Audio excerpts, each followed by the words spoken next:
జమ్మూ కశ్మీర్ పూంచ్ సెక్టార్లో పర్యటించారు కాంగ్రెస్ అగ్రనేత రాహుల్ గాంధీ. పాక్ కాల్పులో ఇల్లు దెబ్బతిన్న వాళ్లను, కుటుంబ సభ్యుల్ని కోల్పోయిన వాళ్లను ఆయన పరామర్శించారు. ఆపరేషన్ సింధూర్ తర్వాత భారత్ పాక్ మధ్య ఉద్రిక్తతలు తలెత్తాయి. పాకిస్తాన్ పలుసార్లు కాల్పుల విరమణ ఒప్పందాన్ని ఉల్లంఘించింది. సరిహద్దులోని జనావాసాలు లక్ష్యంగా పెద్ద ఎత్తున కాల్పులకు తెగబడింది. పాక్ రేంజర్స్ జరిపిన కాల్పులో పూంచ్ సెక్టార్లో అనేక ఇళ్లు దెబ్బతిన్నాయి. పలువురు పౌరులు చనిపోయారు. బాధిత కుటుంబాలను కలిసి వాళ్ల సమస్యలు అడిగి తెలుసుకున్నారు రాహుల్ గాంధీ. బాధితులకు అండగా ఉంటామని భరోసానిచ్చారు.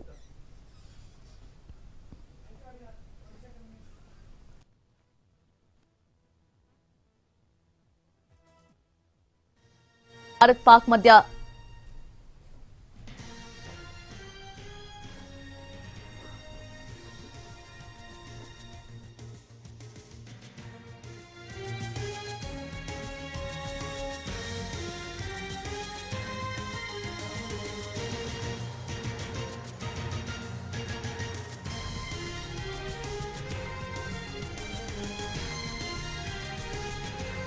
మరోవైపు రాహుల్ గాంధీ పర్యటించిన ఇదే పూంచ్ ప్రాంతంలో ఇటీవలే మే 9న భారత్ పాక్ మధ్య యుద్ధం జరుగుతున్న సమయంలో ఎన్టీవీ బృందం అక్కడ పర్యటించింది.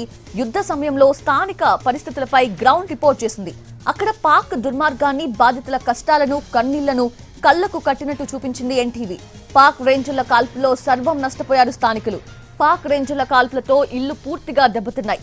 ఎటు చూసినా బుల్లెట్ల దాడి ఆనవాళ్లే కనిపించాయి. ఇప్పుడు అదే ప్రాంతానికి వెళ్లిన రాహుల్ గాంధీ అక్కడ బాధితులను పరామర్శించారు.